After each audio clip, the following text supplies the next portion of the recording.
You know, I'm coming here with my own show in November. No, I tell you, it's very difficult because it's an unscripted show. Right.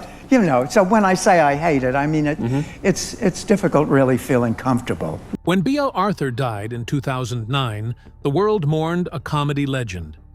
But they had no idea what she'd been hiding. For years, she denied her own military service. She erased parts of her past completely. Even worse, the government tried to erase her too. In 2025, her military records mysteriously disappeared from official websites. When fans fought back, the truth got uglier.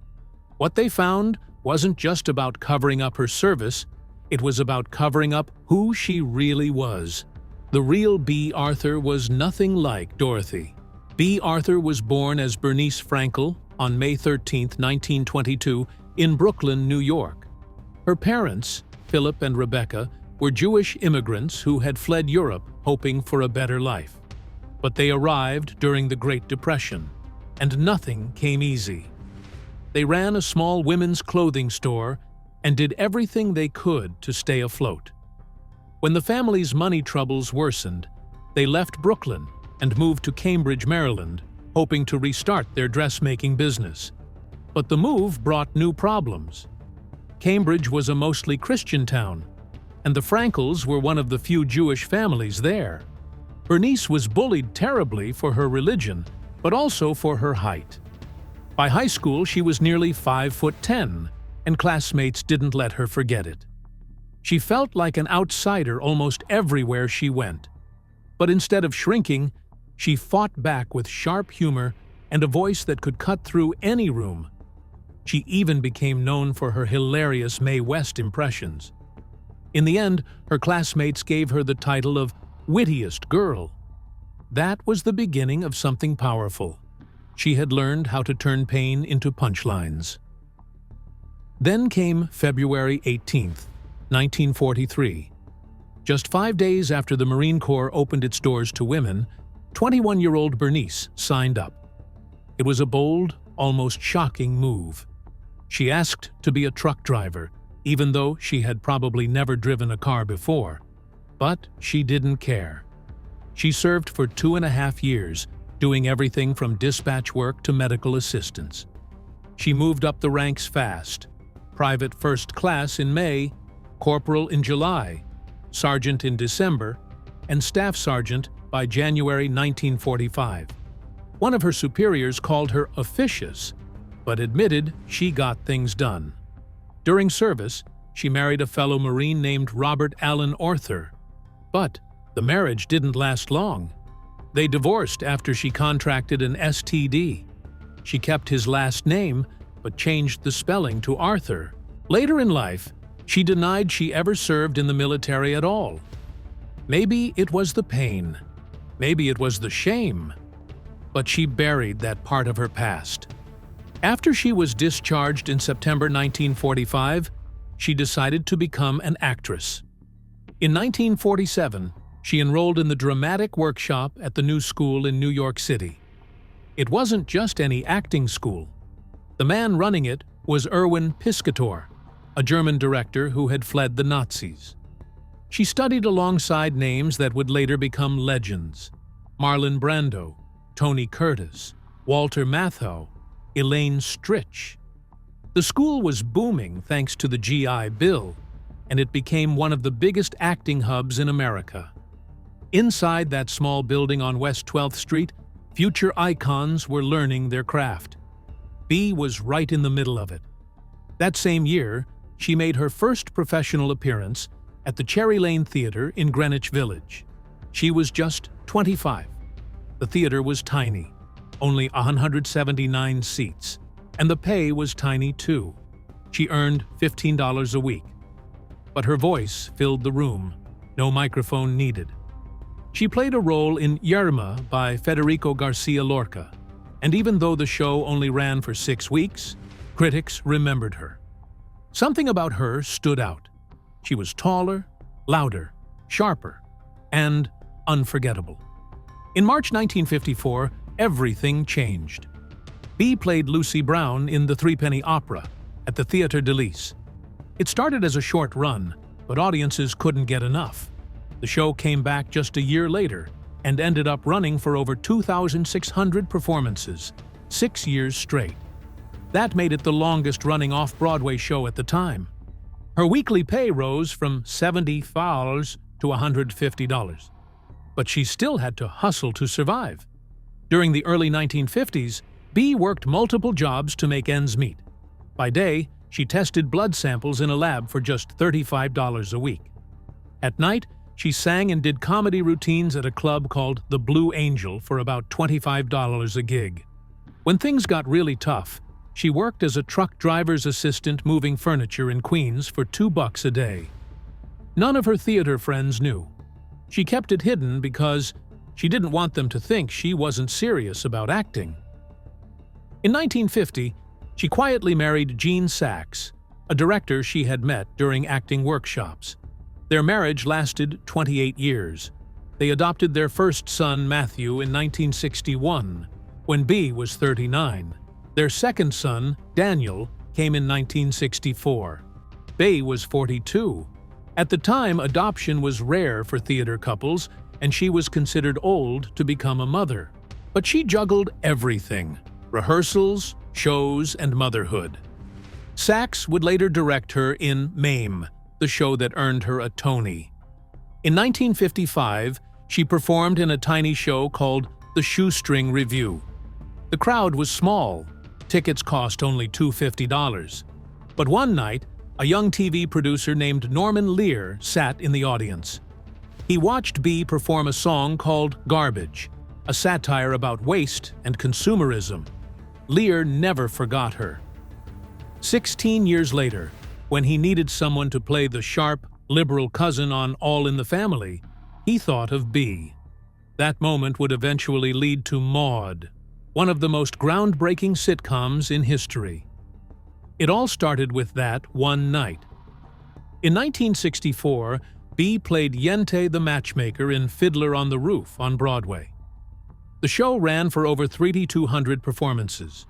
Even though her role was small, she stole scenes with her timing, her presence, and her voice. In 1966, she took on a new role that would change her career. She played Vera Charles in Mame next to Angela Lansbury. The show opened in May and ran for over 1,500 performances. Critics called her performance brilliant, and the Tony Committee agreed. She won Best Featured Actress in a Musical in 1966. Her husband, Gene Saks, directed it, and she and Angela Lansbury became close friends for life. But not every show was a hit. In 1968, Bea starred in a musical called A Mother's Kisses. It never made it to Broadway. It folded after just 2 tryouts in Philadelphia and Boston. She had one song in the show, There Goes My Life, that she later performed at the Tony Awards in 1974. If that musical had succeeded, she might never have done Maude. Her personal life began to unravel during this time. The strain between her and Gene grew worse during Mom. They separated, and by 1978, their marriage ended. She never married again. She poured herself into her career and into raising her sons. And television welcomed her with open arms. It all began with a phone call during a regular evening on December 11, 1971. As the East Coast was still watching All in the Family, CBS executive Fred Silverman picked up the phone and dialed producer Norman Lear. The episode that night featured Bea Arthur as Maude Findlay, a sharp-tongued liberal cousin who clashed with the famously conservative Archie Bunker. Silverman didn't wait for the episode to end. He simply said, "There's a series in that woman." And he was right. What was supposed to be just a guest appearance turned into a cultural force. Bea Arthur, who hated flying and nearly turned down the role, ended up becoming the face of a show that pushed boundaries like no sitcom had ever dared to do. 1 year later, in November 1972, Bea Arthur found herself in the middle of one of the most controversial moments in television history. The two-part episode was called Maud's Dilemma. Her character, at 47 years old, found out she was pregnant and made the decision to have an abortion. At the time, the idea of airing such a storyline was almost unthinkable. The writers initially toyed with other ideas like vasectomies, but Norman Lear insisted it had to be Maud herself going through it. The goal wasn't shock, it was to start a conversation. And it did. While the episodes sent ratings soaring, they also triggered nationwide outrage that haunted television networks for years. But Bea Arthur didn't back down. She played Maud as someone who was conflicted, thoughtful, and real. The decision wasn't easy for the character, and that's exactly why it hit so hard. Bea's performance earned her more than controversy. It earned her respect. In 1977, she won the Emmy for Outstanding Lead Actress in a Comedy Series. Between 1973 and 1978, she was nominated 5 times for the Golden Globe and won all 5. Over the years, she racked up 9 Emmy nominations in total, placing her just behind legends like Julia Louis-Dreyfus and Mary Tyler Moore. The show Maud tackled menopause, aging, financial pressure, and sexual harassment, all while balancing biting comedy and heartfelt drama. When she was inducted into the Television Academy Hall of Fame in 2008, it was long overdue. Her impact had already reshaped what television could talk about. But before all that, Bea had proven herself on the big screen. In 1970, she starred in Lovers and Other Strangers, a wedding comedy that became a surprise box office hit. It made $7.7 million on a $2.5 million budget and ended up launching careers. Diane Keaton made her film debut in it. Richard Castellano was nominated for an Oscar. Bea Arthur, in a smaller role, still managed to shine. Her comic timing was sharp, and even among stars like Gig Young and Cloris Leachman, she held her ground. Then came something truly bizarre. On November 17, 1978, Bea appeared in the Star Wars Holiday Special, a show so strange and disastrous that CBS refused to ever air it again. She played a bar owner named Ackmena and sang a surreal farewell song while aliens danced around her. The special became legendary for all the wrong reasons. Carrie Fisher used to joke that it was her go-to tape when she wanted guests to leave her house. Bea herself admitted she had no real interest in Star Wars, but she said yes as a favor to her friends Ken and Mitzi Welch, who had written the segment. Despite how odd the whole thing was, she still gave it her all, and the disaster only added to her myth. Not everything she touched turned to gold, though. In 1981, Bea returned to Broadway in The Floating Light Bulb, a play written by Woody Allen. It was personal, quiet, and ultimately a flop. The production closed after just 62 performances. Critics were underwhelmed, calling it forgettable. Even with Bea's strong presence, the story just didn't land. 2 years later, she tried again with a new sitcom called Amanda's. It was a remake of Fawlty Towers, but with all the clever parts removed. The creators had erased the character of Basil entirely and shoved all the lines onto Bea. The show was canceled after only a few months. She later said she was disappointed by the whole thing. But as it turned out, this flop was a blessing. It made room for something legendary. On September 14, 1985, The Golden Girls premiered, and everything changed again. Bea played Dorothy Zbornak, a strong, sarcastic woman with a tender heart buried under her deadpan delivery. The show ran for 7 seasons and became one of the most beloved sitcoms of all time. It ranked in Nielsen's top 10 almost every year and finished with 180 episodes. In 1988, Bea won another Emmy for her role, making The Golden Girls one of only 4 sitcoms where every lead actress won the award. When the show ended in 1992, with Dorothy's wedding to Lucas, played by Leslie Nielsen, millions tuned in. It was the perfect ending to a perfect run. But the decision to leave was hers. Bea felt the show's quality was slipping. She was nearly 70 and tired of the jokes about Dorothy being big and unattractive. Those jokes had started to wear her down. She refused to join the spin-off The Golden Palace, and instead chose to bow out with grace. Long before she became a TV legend, Bea had already been shaping her own path.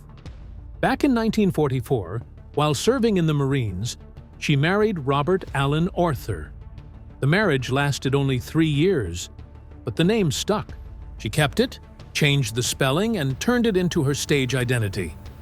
After divorcing Robert, she married director Gene Saks in 1950, just as her career was taking off. Their marriage lasted decades, and in the early 60s, they adopted 2 sons, Matthew in 1961 and Daniel in 1964. Bea was careful about family. She didn't parade her kids in front of the cameras, even while starring in shows that pushed every social boundary. Her son Matthew later said that no matter how busy she was, she always made time for dinner at home. Later in life, Bea made a personal decision that didn't go as planned. She got a facelift, hoping to refresh her appearance, but the results left her bruised and swollen. Most people would have gone into hiding. Bea didn't. Not long after the surgery, she got a call to appear at a political fundraiser for the No on 6 campaign, which fought against anti-gay legislation in California. Even with her face still healing, she showed up. She wore bandages, bruises, and all. When asked why, she said the cause was more important than what she looked like.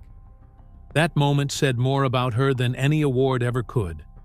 She was a fighter, a woman of principle, and someone who never let vanity get in the way of doing what was right. In February 2002, Bea Arthur walked barefoot onto the stage of the Booth Theater in New York, stood next to a piano, sat on a chair, and quietly began telling stories. She was 78. The show was called Just Between Friends, and for 65 performances, she made the audience laugh, remember, and reflect.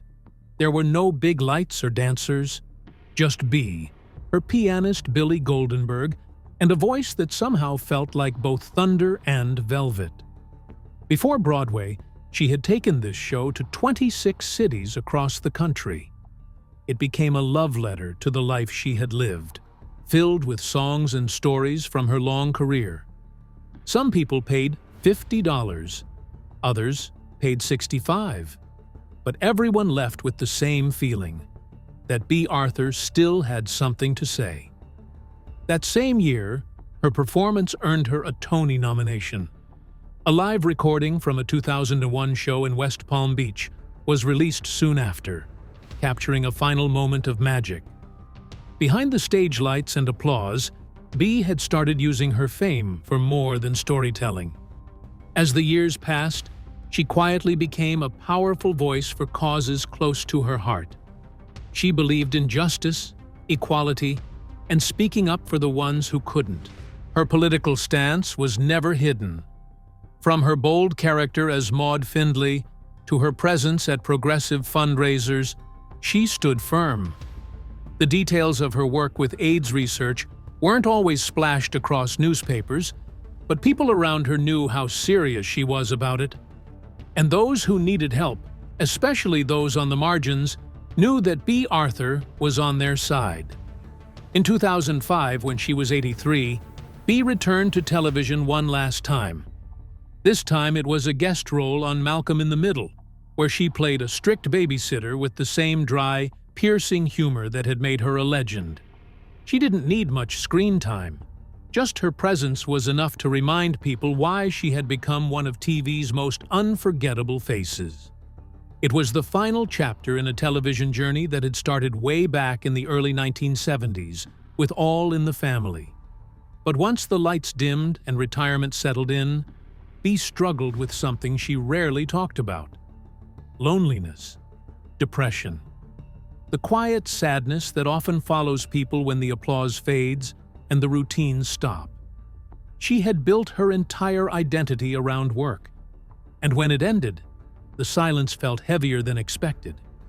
Even though she smiled in interviews and brought humor to every stage she walked on, her friends knew the truth. She missed the world she once ruled. In 2008, when she appeared at the TV Land Awards at age 86, the signs were hard to miss. Frail and quiet, she leaned on Betty White and Rue McClanahan for support. That night, she was honored with an induction into the Hall of Fame and received a Pop Culture Icon Award for the Golden Girls. But those close to her could tell she wasn't well. Something had shifted. Her steps were slower. Her grip was weaker.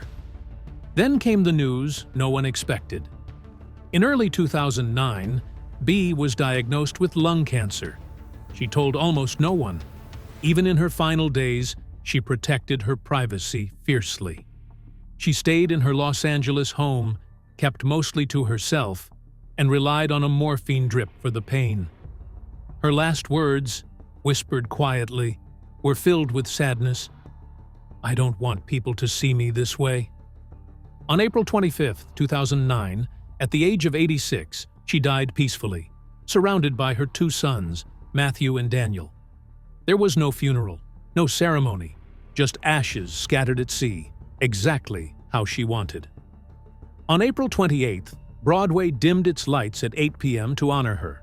Years later, in June 2025, fans were hit with a revelation that shook their memories of her. During a Pride panel celebrating the 40th anniversary of the Golden Girls, co-producer Marsha Posner Williams stunned the crowd by revealing that Bea had often used a hateful slur, the C word, when talking about Betty White. She didn't just say it once, she said it over the phone. She said it at her dinner table. Even casting director Joel Thurm confirmed hearing it on a flight with her. It wasn't just professional tension, it was something sharper, something personal. The clash went far beyond words. Williams explained that Bea came from the theater, trained to respect scripts and timing, while Betty White came from live television, often breaking character to engage the audience. Bea couldn't stand that. She didn't see it as acting, she saw it as disrespect. According to Williams, Bea once joked, those two couldn't warm up to each other if they were cremated together. Her own son, Matthew Sachs, later admitted that his mother seemed to enjoy having someone to be angry at. And Betty, with her endless optimism, was the perfect target. Even Betty herself said in 2011 that Bea probably saw her as a pain in the neck. This tension led to the show's premature end in 1992. The Golden Girls was still a hit, still winning awards, still loved by over 20 million viewers every week. But when NBC asked the cast to renew their contracts, Bea flatly refused. "No in way," she told the producers. Everyone else had agreed to keep going. Rue, Estelle, and Betty were ready for more.